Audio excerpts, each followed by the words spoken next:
They ain't gonna go the distance. Thank you. I'm coming too far. I'm on speed, dog. Getting strong. Okay, over here. I have a question about history. My English is not good because I'm from Poland, but I have a question. In one moment, you were world champion, and your best opponent was Dariusz Michalczewski. Why you never met? Because the HBO offered him $5 million to come to the United States to fight. He said no.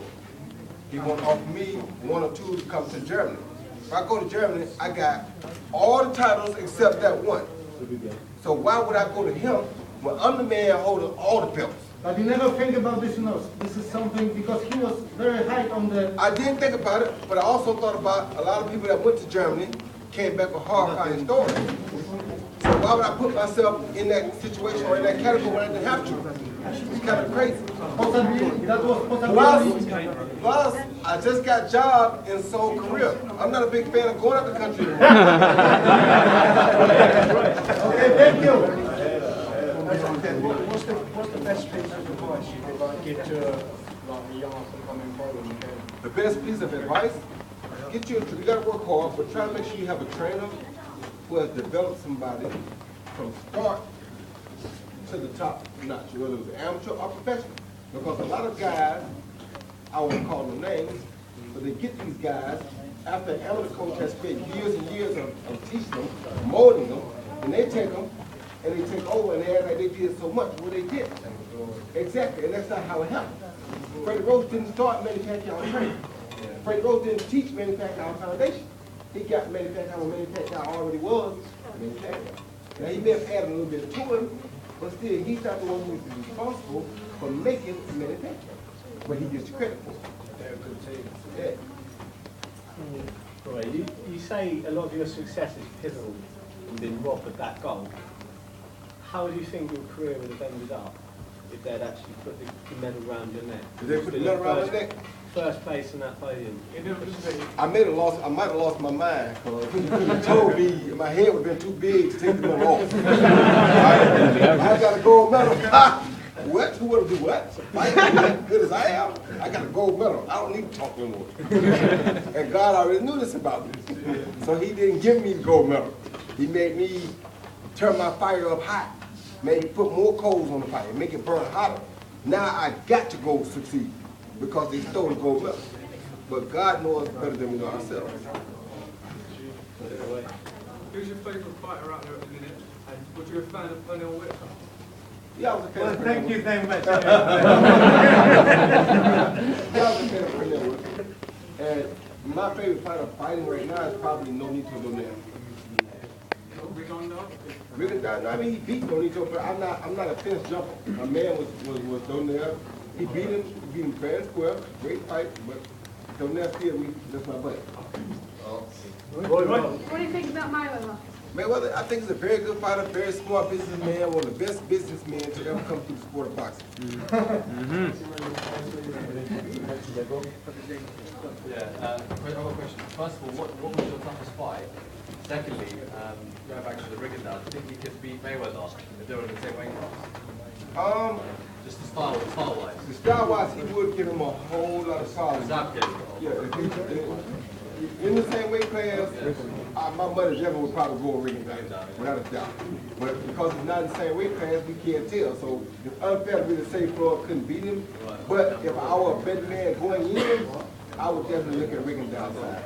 Secondly, the hardest fight I've ever had really wasn't the hardest fight because of skill level. It was the hardest fight because of final capture of a big story that I had written in my mind, and I had to sacrifice more than I ever have before my life to complete that story.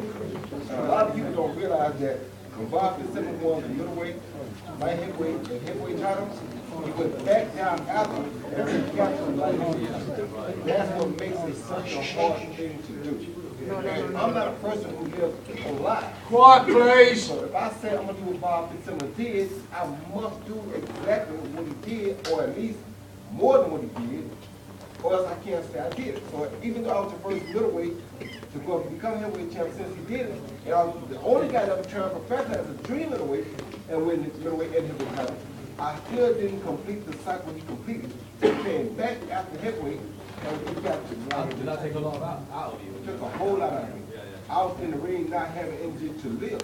Yeah, yeah. But once again, God wouldn't let me quit. Well, I wanted to stop because I was so tired. And something said, no, get up, you got a job to finish. Let's go. Then an opponent there, who would it be in the finals? Would you say more top 2, top 3? No, wait a minute. James is pretty tough. Although I made it look easy, he wasn't no easy test. It took a lot of work to beat him. I mean, and he always get it from round 1 to round 12. You have to watch him because he's real slick. So he probably was the toughest guy, skillfully down. Joe Calzaghe? Yeah, Joe Calzaghe threw a lot of punches, but he wasn't on the skill level that James Toney. Be careful. Roy. 2 more questions, ladies and gentlemen. 2 more questions. One. Being in everyone's top 5 greatest of all time, you're not in there, that man, whoever. Just behind Errol. Right? Right. well, I think, I'm not sure, I mean, Harold should definitely be close to the top tier. Harold was a bad boy. No joke, kid. He was a bad boy.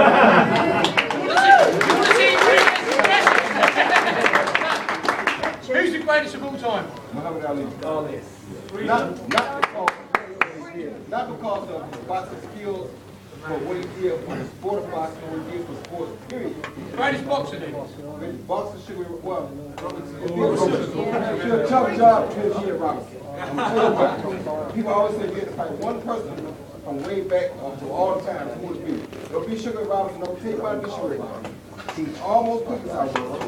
Almost fast. Almost good looking as I was. Where's this going? Almost as smart as me. So it would have been a remarkable fight because you got 2 very intelligent, good-looking boys. You wouldn't have put Ray Leonard in there? Huh? You wouldn't have put Ray Leonard in there? No, he was a little, because he was a little, I don't think skillfully, he was on our level. He didn't throw 6 and 7 books like me and Sugar Robinson. He was good, but I'm not gonna say he wasn't good. I'm not gonna say he probably don't deserve to be there. He probably does. You know, because we just said that. From what I see, Robinson had a little bit more to offer me than he did Leonard. I fought with Leonard at 17 years old. So I got a chance to get the ring. So that may have satisfied my dreams. But Robinson, I didn't get a chance to. If I could go to the graveyard and talk to him, I go to the cemetery and I tell him, get up one more time. Roy, we got a gentleman here, Roy. Hey, come on. What? Is he from straight left it? No, oh,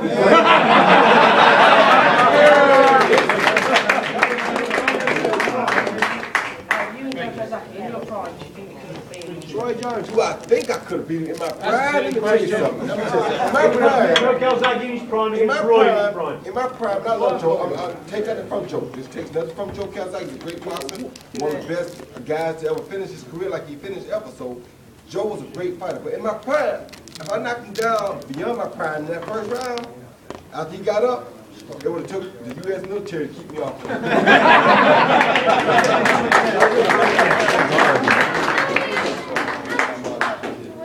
How many amateur titles did I win? You know, amateur titles, I'm not sure. I won a lot of them. But as I got open, I won 2 national golden gloves and the Olympic trials. Those were my main 3. But as a junior, I won the National Junior Olympics too. So those are my main 4 amateur titles. But I did win several state golden gloves. Right, one more question. Roy, finally, what advice would you give to these little fellas, and the girls in here who are boxing, we've got women who are boxing as well, but all the girls and little lads, amateurs, what advice can you give them? If you're smart, stay in shape, stay ready, control your diet, no smoking, no drinking, control your partying. It's called sacrifice. We all have to sacrifice. If you sacrifice, you can be a great fighter. You can be the same that I need to be doing now. Because when we were kids, we couldn't do the things that normal kids did because we wanted to be remembered later on. And that's why you guys are here now, because y'all remember the blueprint or the things God allowed me to do in my career. But I made a lot of sacrifices. I didn't do a lot of things that normal people did because I felt like I was gifted above or more than just normal people. I'm still not normal. Ladies and gentlemen, for the heavyweight